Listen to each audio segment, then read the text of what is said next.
12वीं के बाद लाखों छात्रों का सपना आईआईटी में पढ़ाई करने का होता है, लेकिन टफ कंपटीशन और तय सीट्स के चलते बहुतों के सपने पूरे नहीं हो पाते। लेकिन आज हम आईआईटी के कुछ ऐसे कोर्सेज के बारे में बताएंगे जिनमें एडमिशन के लिए जेईई मेन क्लियर करना जरूरी नहीं है। आईआईटी मद्रास के बाद इस साल आईआईटी गुवाहाटी ने भी कुछ ऐसे कोर्स की शुरुआत की है जिनमें एडमिशन पाने के लिए जेईई मेन क्लियर करना जरूरी नहीं है। कोर्स को इलेक्ट्रॉनिक्स एवं आईसीटी अकेडमी आईआईटी गुवाहाटी द्वारा डिजाइन किया गया है और अल्मा बेटर के साथ दाखिला लेने वाले उम्मीदवारों को EMICT अकेडमी आईआईटी गुवाहाटी से अतिरिक्त एडवांस्ड सर्टिफिकेट मिलेगा, जिससे वे आईआईटी प्रमाणित वैश्विक मानक शिक्षा प्राप्त कर सकेंगे। आईआईटी गुवाहाटी में E&ICT अकादमी ने डेटा साइंस, आर्टिफिशियल इंटेलिजेंस और वेब डेवलपमेंट में सर्टिफिकेशन प्रोग्राम पेश किए हैं।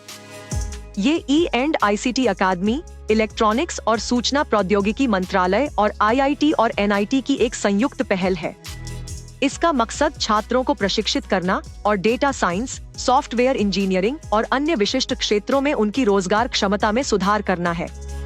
इस सर्टिफिकेशन को पूरा करने के बाद उम्मीदवारों को बेहतर करियर बनाने का मौका मिलेगा। ये कोर्स अक्टूबर 2023 से शुरू होंगे।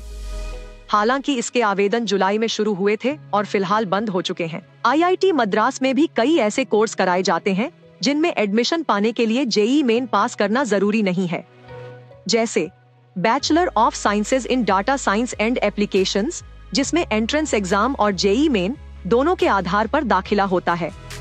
दूसरा है एमटेक, जिसमें गेट एग्जाम से दाखिला मिलता है। एमबीए और दूसरे मैनेजमेंट कोर्सेज, जिसमें कैट से दाखिला होता है। डिजाइनिंग कोर्सेज, जिसमें यूसीड और सीड स्कोर के आधार पर दाखिला होता है।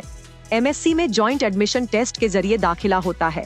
छात्रों को सलाह दी जाती है कि ऐसे कोर्सेज में दाखिले के लिए वे आईआईटी मद्रास और आईआईटी गुवाहाटी की आधिकारिक वेबसाइट्स पर जारी होने वाले अपडेट्स पर नजर बनाए रखें।